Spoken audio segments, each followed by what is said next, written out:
You know, we're supposed to live a full life, and I'm here to help you do that. I'm Royal, and this is Life Support TV.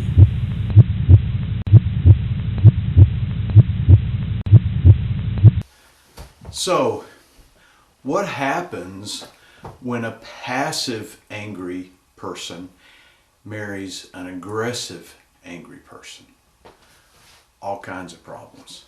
See, we've been created to be in community with each other, and the most powerful community that God created is for that of a husband and wife. And we see that with Adam and Eve. We see that he put Adam to sleep, he took a rib out of the side, and he made what he called a perfect mate. The man and the woman, not only are they attracted because they're the opposite sex, but they're attracted to each other because they have a difference in personality, they have a difference about the way they go about doing things, and as you always see, there's even a difference in the way they handle their anger. For example, we always see the angry man. I mean, that's what you see on TV, that's what you hear about, but oftentimes a passive angry man will marry an aggressive angry woman, and she will be very aggressive in her anger, very loud, blows up easily.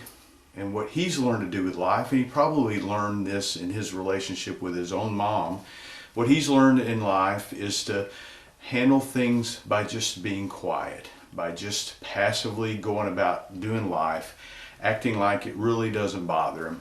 But the problem with that is he will build up a bitterness inside. He'll lose his love for his wife.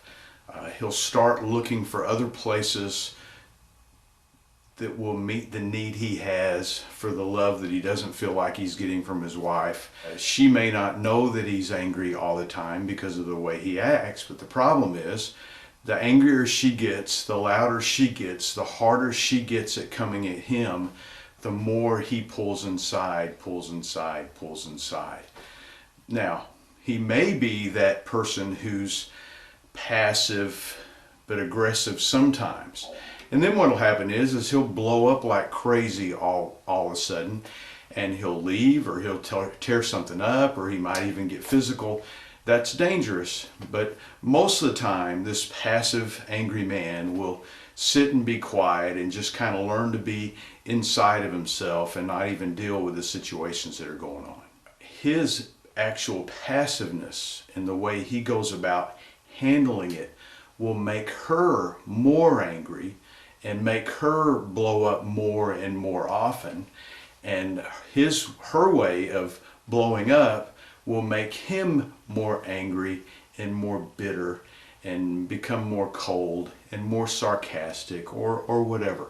It's just not a good situation. And it's important that when you have that kind of dangerous dynamic going on in a relationship, that you get outside help.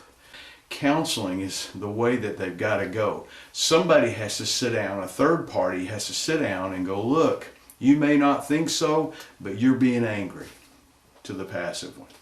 And to her or to the aggressive one, whether it's to her or him, hey, what you're doing is not right. That's not the way to handle anger. And what I've seen in couples in marriage counseling over and over and over again is that this kind of aggression and passivity and anger will go on and on and on and on until they've built up such a hardness that they end up blowing each other off, not wanting to have the relationship and believing the only way to fix it is to go on and go on to something else. The only way you're going to fix it is to overcome it with love. And I'm just telling you, I think without the help of that third party, that's just almost impossible. Unless somebody is really willing to accept all the responsibility and start praying about it and loving that person and over loving that person enough to make that person change.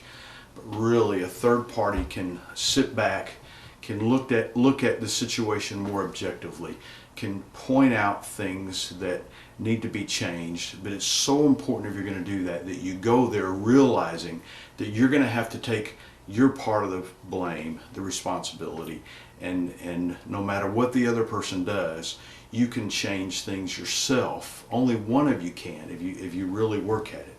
But if you get an objective party, a third party helping you do that, it can turn that around and you can have a better marriage. We're going to look in the next video on how to work on our own anger, the right way to process that and the right way to get over that and to get rid of that bitterness and forgive the anger that's coming from the other person. So thank you for watching. You can see more of these videos. Please subscribe below or share this video or like this video. I would greatly appreciate it. I'm Royal and this is Life Support TV.